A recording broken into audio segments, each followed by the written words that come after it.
So I want to begin a conversation about gospel music in Kenya and what it looks like.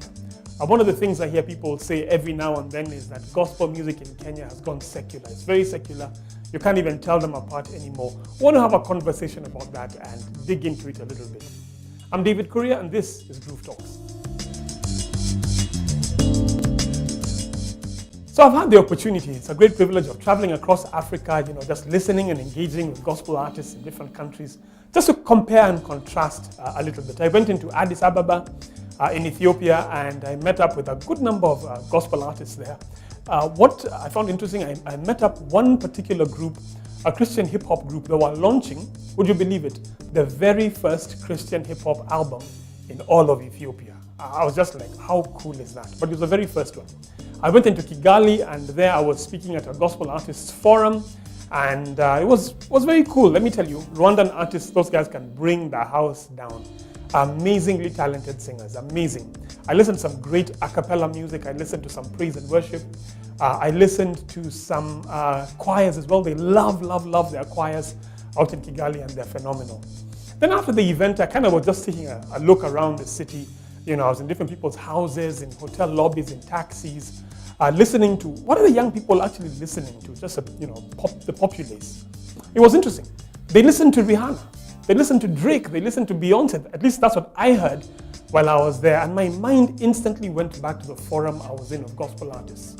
And I began to ask myself, I hope we are making the music that is reaching this generation. I hope we have the genres and the types of music that, the guys who are listening to Drake and Beyonce can actually appreciate within the church. I hope we're not just consuming it in the church for ourselves. That was a cool thing. Then a friend of mine goes to Nashville in the US late last year for the Dove Awards. If you don't know what those are, Dove Awards are Christian and gospel music's biggest showcase of music. And the guy goes and he says, man, the Dove Awards were the best thing he had ever seen. Shiny, glitzy, glamorous, the works. But he says even the American artists were saying, what an amazing showcase. One of the best awards they had gone to. So the guy goes home afterwards and, he's kind of flipping through the channels trying to figure out, what's local TV saying, what's the press saying about this particular event. And the guy was so amazed because he said the Dove Awards got such little coverage in the local press. By the way, I'm talking local. I'm talking about the Nashville news. Forget even the national news. In the local news, such little press that he was baffled. Because he was like, hey, in Kenya we do the awards and the whole country from one end to the other is buzzing. Everybody knows about it. You see what's happened with gospel music in Kenya is this. Our artists have been able to do two things, go both pop and mainstream.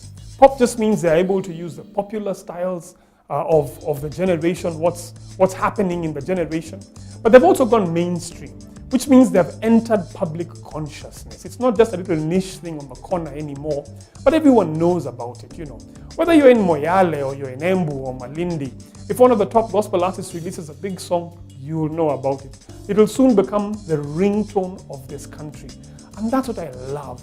As I look across the different nations and different cities, I realize that God is really doing something special and something very interesting with the gospel music in the nation of Kenya.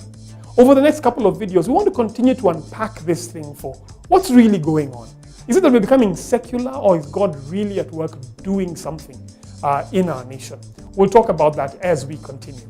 But right now on the screens, you have all our details. You can get in touch with us. We'd love to hear what you have to say about this conversation.